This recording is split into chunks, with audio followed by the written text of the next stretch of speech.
Dear friends, welcome to Think BRICS. Today, I am pleased to introduce our guest, Pravin Sawhney, Director, Force Research Institute, National Capital Region of Delhi, India. Pravin Sawhney is well known for his honest, unbiased analysis on geopolitics, military and defense issues, famous for his critical view on India's military strategy and tactics. Mr. Sawhney, welcome to Think Breaks. I'm very glad to see you. Thank you so much. Thank you. Thank you for coming. Many of our viewers and supporters of BRICS often ask of the possibility if BRICS may evolve in military alliance one day to counter growing aggression from the West. What is your opinion on this? See, the short answer is no, this will never happen. I'll explain why I say that. Now, you see, BRICS is a intergovernment organization and it is a very important institution of the evolving new world order which is supported by two great powers, China and Russia. And this new world order that I'm talking about, it has a basic thinking. And one of the elements of this new world order is the concept of indivisible security. Now, this is a unique concept. What this means is relative security, no absolute security, and hence no zero sum game. When you talk of a military alliance, you are talking about absolute security. So this the basic thinking here of BRICS is against the absolute security. This is the reason why the two big great powers which support this thinking, they have come up with their concept of collective security. For example, President Putin spoke in 2024 about the Eurasian security architecture, which is a concept of collective security. Similarly, President Xi Jinping has spoken about the Global Security Initiative. So, when you are talking about indivisible security, there is no question of a military alliance. That only comes when it is zero sum game. You think no possibility. Absolutely. No, see, there is no possibility, and the reason I have explained that the very point that 80% of the world today, which is what the Chinese call global south and the Russians call global majority, they Yeah. are gravitating towards this thinking is because they like these four concepts. I just told you one concept, which is the concept of indivisible security. The other concepts are of sovereign equality, that every country in the world, big or small, should have the liberty and the choice to decide their own development path. Then the third pillar is that there should be no export of ideology. There should be respect for all countries' culture, all civilizations. And the fourth one is everything should happen under the United Nations. So it should be a UN based rules, it should be a UN based international law. So you see, it is these four pillars, which is what I called that a new world order is evolving. So here the concept of military alliance is not there, and this is the reason that these two great powers, China and Russia, they have a strategic partnership. They do not have an alliance. You are right. You are absolutely right. Um, you mentioned about security, and just yesterday, February the 5th, the new strategic arms restriction treaty that was called New Start, the last agreement governing U.S. Russian strategic stability expired. Russia wanted to keep the agreement, but the USA didn't answer. As Sergei Ryabkov, Russian deputy foreign minister, told, no answer from Washington is also an answer. What is your take on this new reality? So you see, when you see the things from the American perspective, then not having the new start makes sense. I'll explain this. As far as the Russians are concerned, Russians should be quite happy because the Americans are saying that yes, we want to have military to military talks for global security. Now, you see, this was discontinued when the Ukraine war started. So they have already started now. So that is a good thing. Now, I'll give you the reason why, from American perspective, a new start or a start does not make sense. China has to be brought in.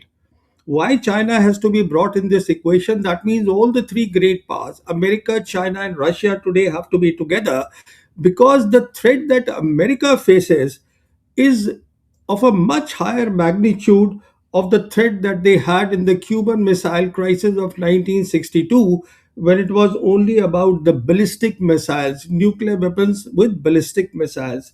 Now, see the quantum of threat today. From the American perspective, there are hypersonic cruise missiles, there are hypersonic glide vehicles, then there is FOBS. FOBS is what we call this is again the Chinese experimental experiment which was done in 2021 and which has been successful, which is fractional orbital bombardment system, which basically means that they could loft a hypersonic glide vehicle on their rocket, take it to the low Earth orbit, and then get it inside, re-enter the Earth, re-enter the the atmosphere. In other words, they can hit America from any place. Not only that, then there are drones. There are underwater drones, there are drones in the high air, there are high altitude drones. Then there is artificial intelligence. That also has to be kept in mind, because AI will come first of all in the missiles. And for all these reasons, President Trump, if you recall, last September he spoke about Golden Dome. And what is this? And he said that the threat is from the nuclear weapons, from the missile system I want to build, because the threat is missiles. And that Golden Dome, and for that reason, what he has also done is starting 2027, he has announced that the annual budget of the Pentagon will be $1.5 trillion. So the point I'm making is there is militarization of space happening.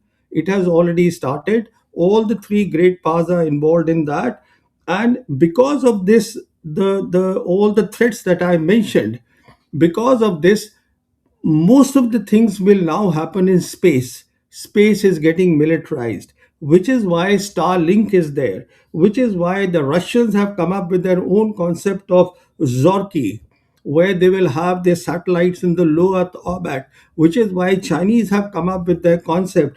So the simple point is that the existing system of America, which was made in 1958, which is NORAD, which is the North American Aerospace Air Defense Command, that is obsolete now, which is why Trump wants to have Greenland also, because a lot of money will be spent there in this new architecture which is to be created, this Golden Dome. And that Golden Dome will be under the US Space Command. Space Command is also what Trump in his first term he started. It was in 2019 that this new service was created in America called US Space Command. And all this will come under Space Command. And if they are spending so much of money, surely the Americans will not share the technologies even with their NATO allies, which is why he wants to have Greenland, which is why he talks of having even Canada, because NORAD, please remember, is a two country command. It is not a single country command. Now everything has to be under one country, because the time will be at premium. Things will happen very fast. So the long and short is, when you see the threats, see, as far as Trump is concerned, Trump has realized that it is not only the Western Hemisphere which is the area of influence that is under threat. The immediate threat is the military threat, and that military threat is coming from the missiles which today Russia has and China has. And the other threat, there's one more military threat, that is in the Arctic Ocean, which is coming because of the climate change. You see, now even those submarines, if you go through the Cold War strategy, what used to happen between the two great powers, there was thick ice there. So the Russian submarines, they could just go under the ice and lay there for months and months together. Now that is all over, and they don't even have. I mean, if today, at that time, if the Soviet submarines had to go to the Atlantic Ocean, then they had to cross this bottleneck, the key bottleneck of Greenland, Iceland, and UK. Now it is not required. because the ranges are there. The ice is very thin. It can be fired from anywhere. So the point is, if you look everything, what Trump is trying to do, why he has created this Department of War, why he has renamed through an executive order the Department of Defense into Department of War, then you realize that start or new start that has outlived the utility. Something new needs to be done, and China needs to be brought in. So when China says that, look, we do not have so many warheads as the Americans have and the Russians have, it's not about warheads. It is much more than that. It is about the delivery system at the end of the day. Okay, you can modernize your warheads, but what about the many type of delivery systems that have come in?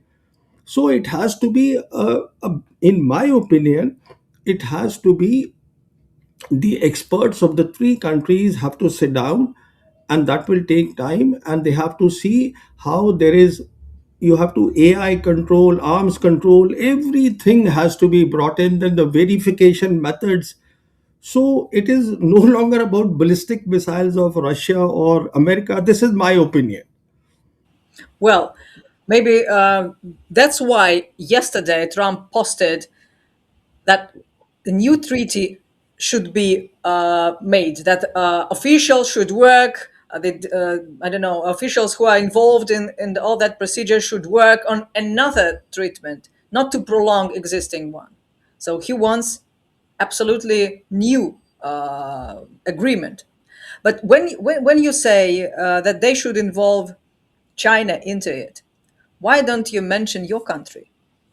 No, because my country does not have those capabilities. Capabilities like hypersonic right vehicles, capabilities like hypersonic cruise missiles, capabilities like FOBS, fractional orbital bombardment systems. They don't have, only these three great powers have that capability. And then the capability of artificial intelligence, if I can just amplify a little more. Today, what has happened is that Chinese, you see, when we talk of artificial intelligence, there are two types of artificial intelligence. We have what is called autonomy at rest and autonomy in motion. Autonomy in motion is when you have the manifestation of the artificial intelligence in your missile systems, in your killer robots. And autonomy at rest is what goes on in the system, in the virtual domains. So the point I'm making is that even software has artificial intelligence. So software artificial intelligence, which it can, where it can take fast decisions, then the artificial intelligence which is there in the missiles, which is the autonomy in motion. So they can then sort of plan the whole thing as to how the target has to be hit. So the point is, India simply does not have these capabilities. China has these capabilities, and Russia is also building up a lot of capabilities. America today does not have operational hypersonic cruise missiles, but they are also getting it very fast now. So the point is, the three great powers are very much involved, and it is about the three great powers. The world must have stability, and the three great powers have to work together. Okay, I see your point. But what about, for instance, other, I don't know, nuclear powers? Should they be involved? I mean, France, the UK. No. See, all the other powers are basically regional actors. They have their regional problems. Yeah. Because when I say a great power and I say these three countries, America, China, and Russia, what is a great power? Let's define that first. So, a great power has three attributes. The first attribute of a great power is it can influence events anywhere in the world. Only these three countries can do that. Then a great power is one which can take care of its sovereignty all by itself. These three countries can do that. Then a great power is a country which cannot get or cannot be intimidated or coerced by any other country to change their foreign policy or to change their development trajectories. Then again, these three countries can do that. So this is all within the domain. We are today talking of a multipolar world. In the multipolar world, we are talking of three great powers, and amongst the three great powers, we are talking about two different thinkings. There is one thinking which is the American thinking, which is followed by the global North nations. You see those developed nations, westernized nation, and that thinking is, you see all these American analysts, they talk in terms of Cold War II. Now, Cold War II is something that the Russians don't talk, the Chinese do not talk, because their thinking, as I said, is a thinking of the new world order, which is on these four pillars on which both these great powers agree. Because these pillars are about development, they are about peace, they are about relative security. Look, for any country, two things are important: one is security, one is development. Now, if you focus all your effort only on security, you are looking at absolute security, then you are into alliances, then you are not focusing on development. If you can work out a system where there is collective security, which is precisely what Russia is telling the Western Europeans, I mean, those most of these leaders, they cannot get in their head a very simple thing. Russia already is the biggest landmass on earth. Russia has so much of potential. Russia has minerals. Russia has natural wealth, which is estimated close to $75 trillion. Why the hell would Russia want to have your areas? Why would want to attack you? But what Russia is offering them is a concept of collective security, which they do not want, which is why President Putin now is looking at South, he is looking at East, and which is where he gave this concept of Eurasian security architecture. So only a great power can do that. And another thing, please remember about a great power. Only these three countries can do that. Great powers create institutions. Middle powers do not create institutions. And BRICS is one of the institutions which has been created basically by Russia and China. I see. While BRICS, where India is a president this year, is mostly economic unit. It is organized for economic prosperity, for the development. SCO, if we take SCO, where India is alongside China and Pakistan, is mostly about security. Russia would like to restart RIC format, Russia, India, China. What do you think about it? Will it be useful for the world's stability, taking into account that all those countries are nuclear powers? You know, you have basically asked me two separate questions. Let me answer them separately. The first thing is that SEO is no longer about security now. And why I say that is because at this recent summit, SEO summit that happened in China, which was in Tinjian, that happened on the 1st of September 2025, two key things were done. One was that the SEO decided to have a SEO bank of its own, and then SEO will have a 10 years development program. Now, when you have these sort of things, what this means is that SEO today is a regional framework where there will be indivisible security, collective security, and as well, it will also be looking at the development part. So, that is one thing about the SEO. Now, coming to what you said about RIC. Now, RIC is Russia, India, China.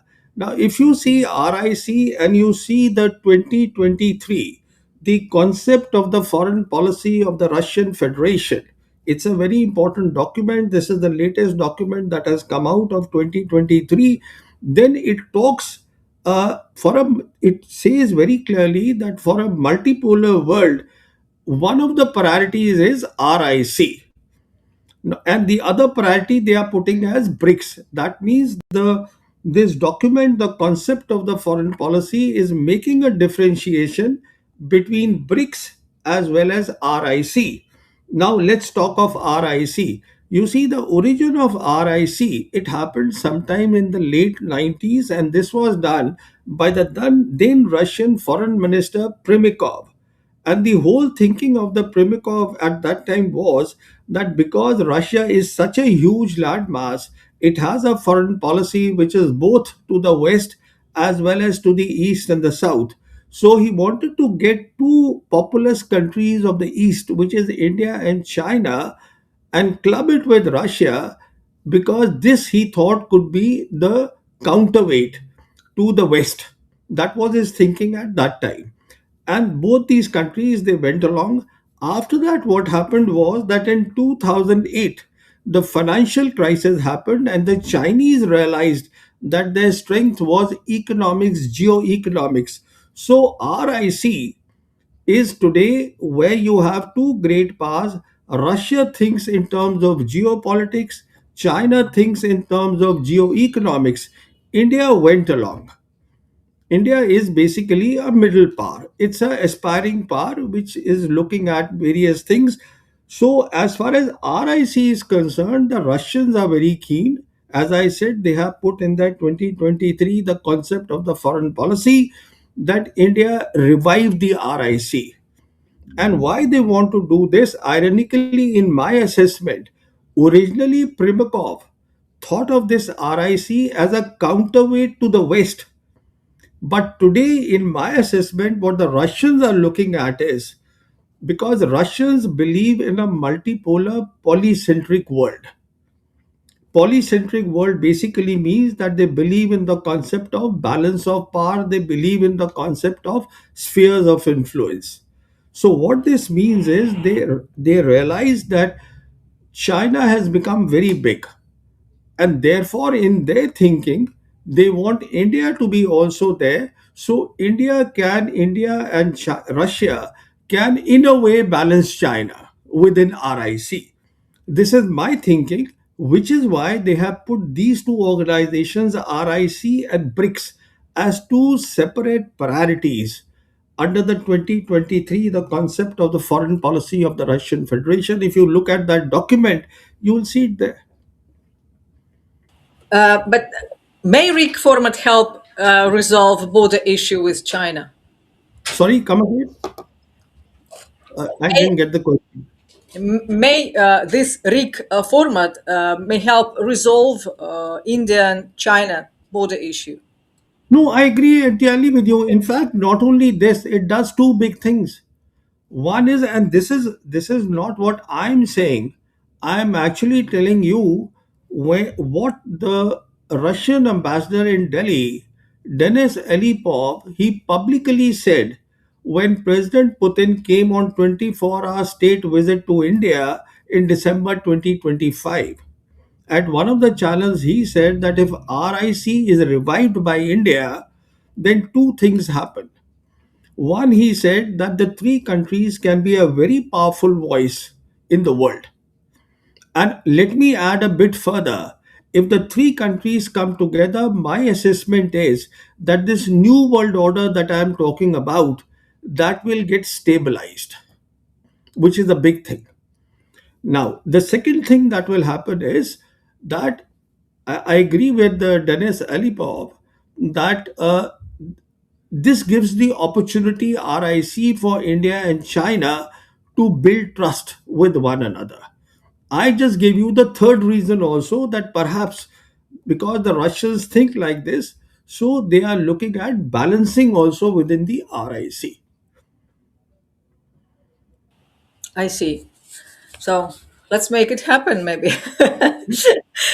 Well, um, let's recall recent naval drills that named Wheel for Peace 2026 in South Africa near Cape of Good Hope.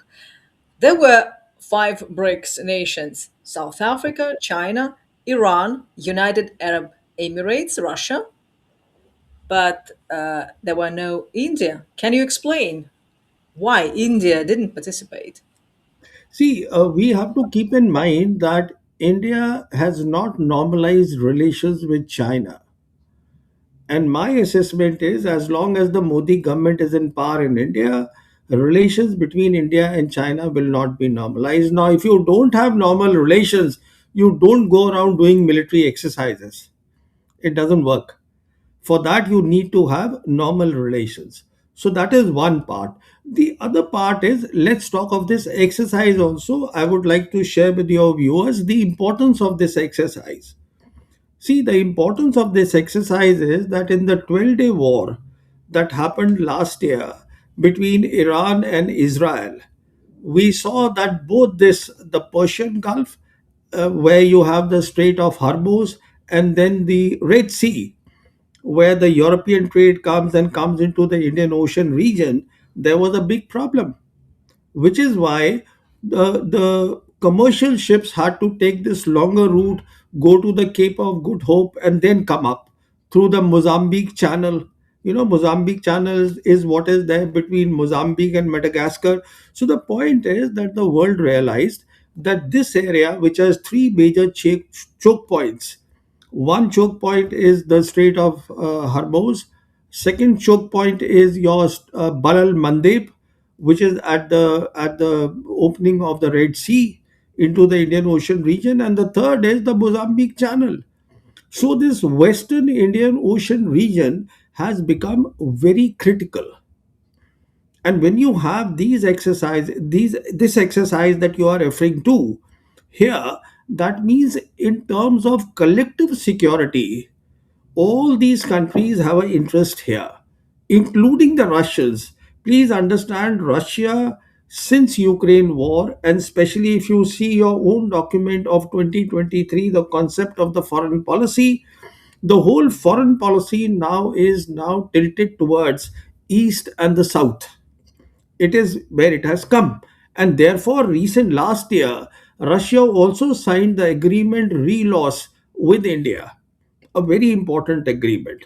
So, this whole area, which is what I call the Western Indian Ocean region, is a critical area where India should also have participated. But the reason, as I gave you, is that India does not have normal relations with China, and there was no question of participating in an exercise where the Chinese would be there. India was there, but it was like an observer only. So, which is fair enough. Being an observer is good, but participating is something entirely different in my thinking. For that, you need to have normal relations with the nations. I see. Thank you. Um, I've already told that India has taken presidency this year in BRICS. But what should India try to achieve during its BRICS leadership this year, 2026? And what mistakes must it avoid, in your opinion? So, you see, the biggest challenge as I see for India and the BRICS, let's not call it achieve, let's talk of the challenge. A challenge that India has never faced before. It is a geopolitical challenge. And why I say it is a geopolitical challenge is because India has maintained so far under the present government that it can be in Quad and it can be in BRICS at the same time.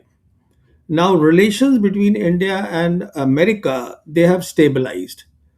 And the External Affairs Minister Jay Shankar, he was there recently in America. He met up with Marco Rubio, and the statement has already come out that one of the things that India is looking at is a Quad summit this year in Delhi. So, India will push very hard. For India, in my assessment, the priority is the Quad summit, not so much the BRICS. Because coming of Trump here is important for India. Now, if and of course, if I see no reason why Trump should not come, because the Americans also want to have a good relation with India. Not to go in the details of the trade, the agreement which has come about. So then the problem comes is, please recall a famous statement made by Marco Rubio.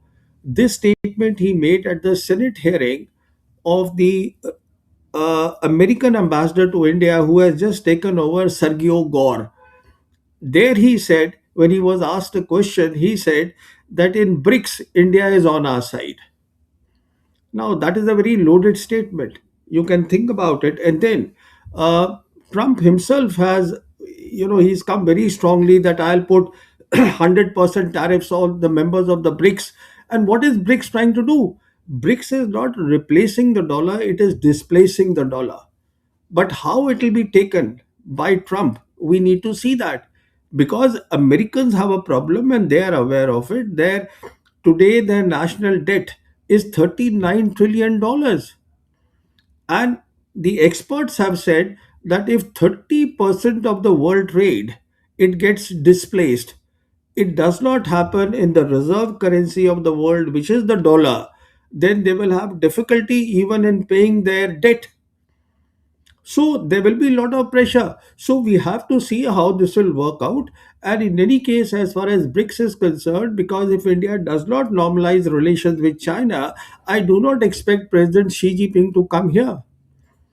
At best, the Prime Minister will come of China, because he would want to speak of globalization, because globalization is important for the Chinese. Globalization, multilateralism in trade, these are important issues for them. He'll come and talk here.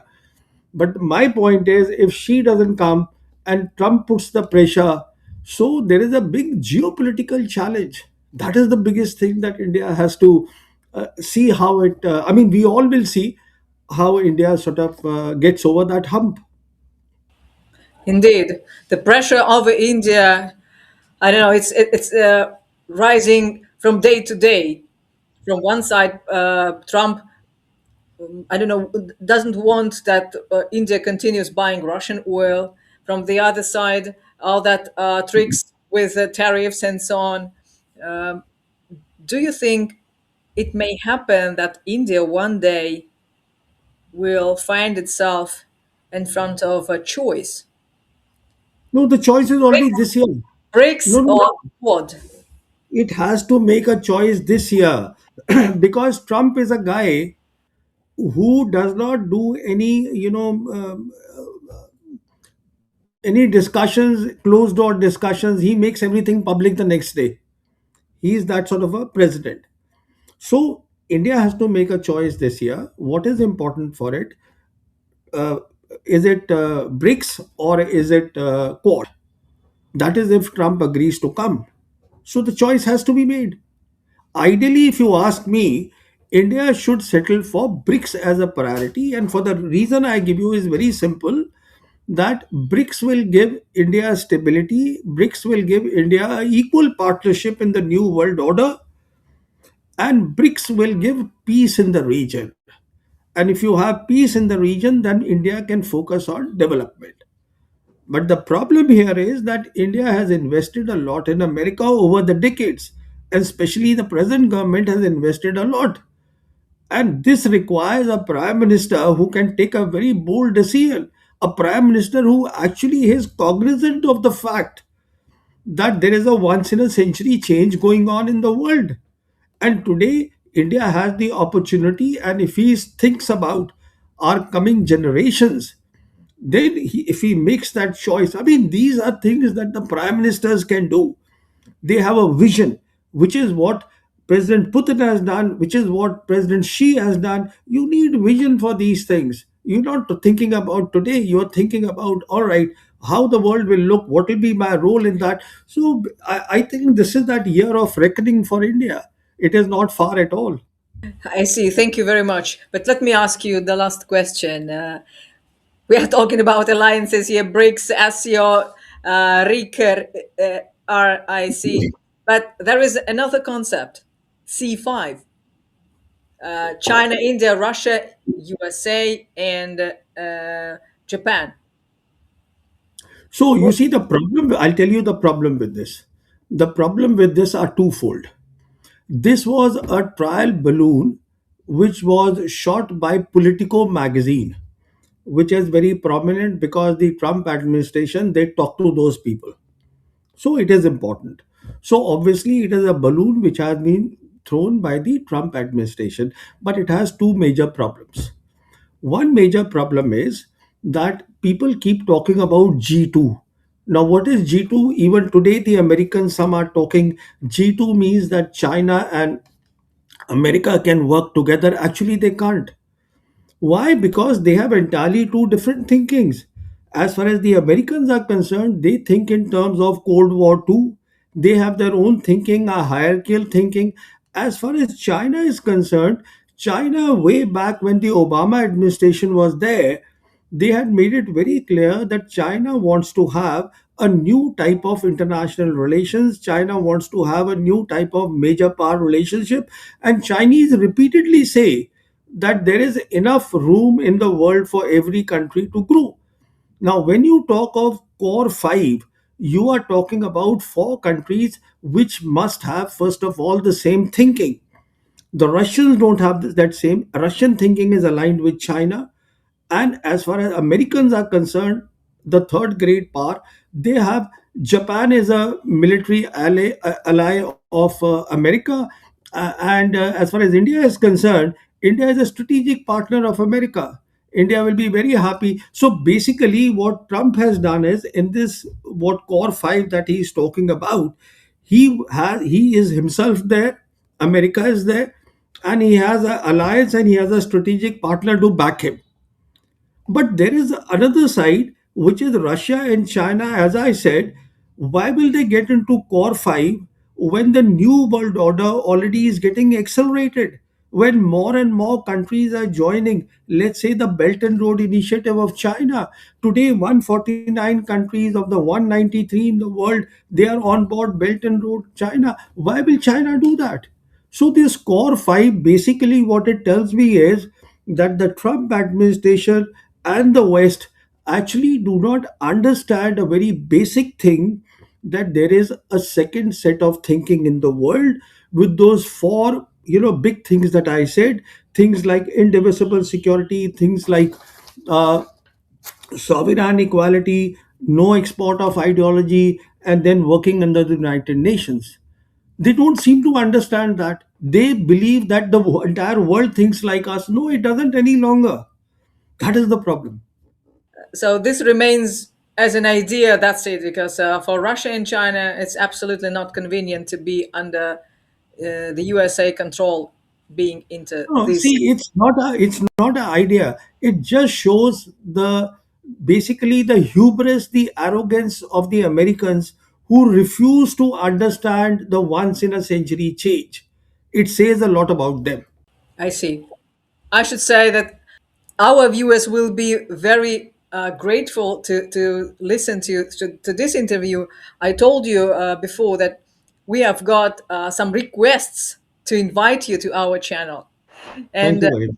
yeah, because you have fans, you have your followers, and I invite our viewers to follow your YouTube channel, Force Magazine, and to listen to your explanations. And I'm very grateful for your deepest analysis of the current situation that is happening in the current world we are living in. Thank you very much, and I would like to invite you again and again on our channel.